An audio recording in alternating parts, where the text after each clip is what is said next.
नमस्कार, मैं हूं माही सिंह और आप देख रहे हैं नेक्स्ट 9 न्यूज। 21 अप्रैल को वाल्मीकि समुदाय की एक लड़की रोहिणी घावरी ने भीम आर्मी के प्रमुख चंद्रशेखर आजाद रावण पर गंभीर आरोप लगाए हैं। आपको बता दें, स्विट्जरलैंड में पीएचडी कर रही घावरी ने चंद्रशेखर पर कई लड़कियों की जिंदगी से खिलवाड़ करने का आरोप लगाया है। गौरतलब है कि घावरी पहले ही बता चुकी हैं कि वह चंद्रशेखर के साथ रिलेशनशिप में थी। वह मध्य प्रदेश के इंदौर की एक सफाई कर्मचारी की बेटी है।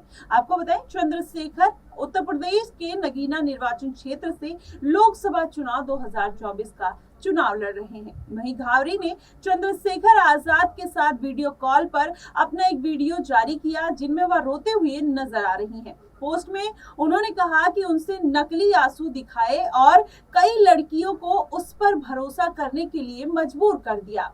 उसके अनुसार रावण को सच्चा क्रांतिकारी मानना और उसके साथ खड़ा होना उनकी भूल थी। उन्होंने आरोप लगाया है कि जिस बात के लिए वह विदेश में रहने का विचार कर रही थी, उसे समाज के सामने चंद्रशेखर ने झूठा साबित कर दिया। उन्होंने कहा कि उन्होंने एक सच्ची लड़की होने की कीमत चुकाई है और केवल वह ही समझ सकती हैं कि विदेश में अकेले रहते हुए उन्हें कितना दर्द सहना पड़ा। उन्होंने कहा कि अब मैं जिंदगी में कभी भी किसी आदमी पर भरोसा नहीं कर पाऊंगी, इसलिए मैं शादी और रिलेशनशिप जैसी चीजों से बहुत दूर हूं। अब मेरा शेष जीवन देश और समाज को समर्पित है। मैं झूठे आरोप सहते सहते थक गई हूं। और ऐसा उन्होंने कहा, जब भी मैं कुछ अच्छा करता हूं तो लोग मुझ पर आरोप लगाने लगते हैं, ऐसा चंद्रशेखर आजाद ने कहा। उन्होंने कहा कि मुझे लड़की होने की अच्छी सजा मिल रही है, ऐसा उस लड़की ने कहा। तो ऐसे में ये तमाम तरीके की बातें सामने आ रही है। लेकिन वहीं आपको बता दें, जैसा सारा समाज मूर्ख बनता जा रहा है, तो वहीं रोहिणी घावरी कहती है कि अब मेरा शेष जीवन देश और समाज को समर्पित है। मैं झूठे आरोप सहते सहते थक गई हूँ। जब भी मैं कुछ अच्छा करती हूँ तो लोग मुझ पर आरोप लगाने लगते हैं। मुझे लड़की होने की सजा मिल रही है। जैसे सारा समाज मूर्ख बनता जा रहा है, मैं भी वैसे मूर्ख बन गई हूँ। मैंने यह सोचकर त्याग दिया था कि हम दोनों साथ रहकर समाज के लिए कुछ अच्छा करेंगे।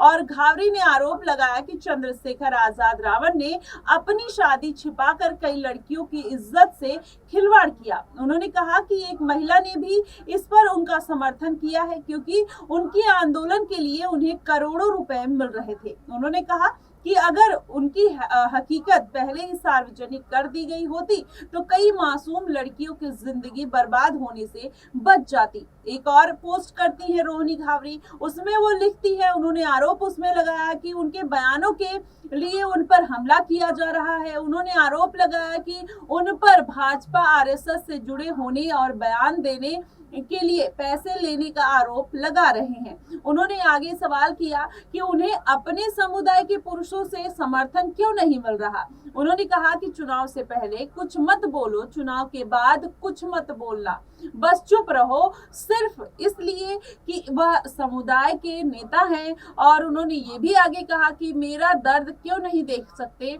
मुझे गलत क्यों दिखाया जा रहा है, कौन आपको बताए। ये सारी चीजें निकल कर सामने आ रही है। अब आपको बताते हैं आखिर कौन है रोहिणी घावरी। आपको बताएं, दरअसल रोहिणी घावरी वाल्मीकि समुदाय की एक लड़की है जो स्विट्जरलैंड में पीएचडी कर रही हैं। हाल ही में उन्होंने एक पोस्ट कर बताया कि कैसे शिक्षकों, प्रोफेसरों और ब्राह्मण समुदाय के उनके दोस्त सहित विभिन्न लोगों ने उन्हें हासिल करने में वो मदद की। उन्होंने आज तक जो भी हासिल किया है वो उनकी मदद से किया है। उन्होंने कहा कि उनके शिक्षक मार्ग जो शर्मा सर हैं, उन्होंने छात्रवृत्ति के बारे में उनको बताया, जिसकी वजह से वो बाहर जाकर पीएचडी करके स्विट्जरलैंड में सेटल हो गई। इसके अलावा स्विट्जरलैंड में उनकी दोस्त जो ब्राह्मण समुदाय से है, उन्हें कभी अकेला महसूस उन्होंने नहीं होने दिया, उनका भरपूर साथ दिया। इसके बाद उन्होंने एक पंडित चाचा का जिक्र किया। उन्होंने कहा कि उन्हें संयुक्त राष्ट्र में बोलने के अवसर के बारे में बताया। जिनेवा में घावरी ने न सिर्फ शिक्षा के प्रति जागरूक जागरूकता फैलाई, बल्कि दलित समुदाय के लिए आवाज भी उठाई।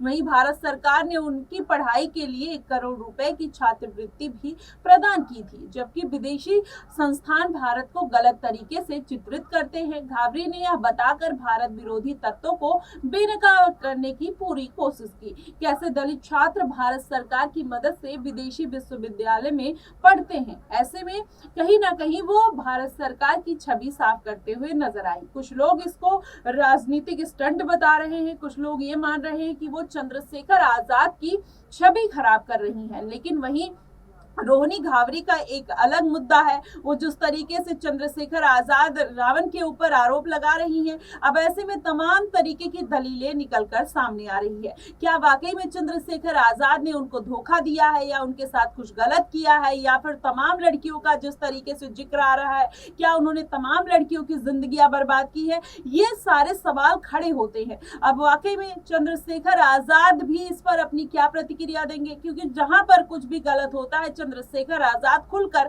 अपनी बात रखते हुए नजर आते, किसी भी तरीके का अन्याय हो। अब ये जो अन्याय लड़की उनके ऊपर आरोप लगा रही, क्या इसमें चंद्रशेखर आजाद कुछ बोलते हुए नजर आएंगे या फिर अपने राजनीतिक कैरियर की खातिर इस पे चुप्पी साध कर रहते हैं? ये आने वाले दिनों में पता चलेगा। लेकिन फिलहाल जिस तरीके से रोहिणी घाघरी सामने आई है, आपकी इस पे क्या प्रतिक्रिया होगी कि वो सही कह रही है या गलत कह रही है? आप हमें कमेंट बॉक्स में जरूर बताइएगा। फिलहाल के लिए बस इतना ही। देश और दुनिया की तमाम खबरों के लिए हमारे साथ बने रहिए नेक्स्ट 9 न्यूज पर।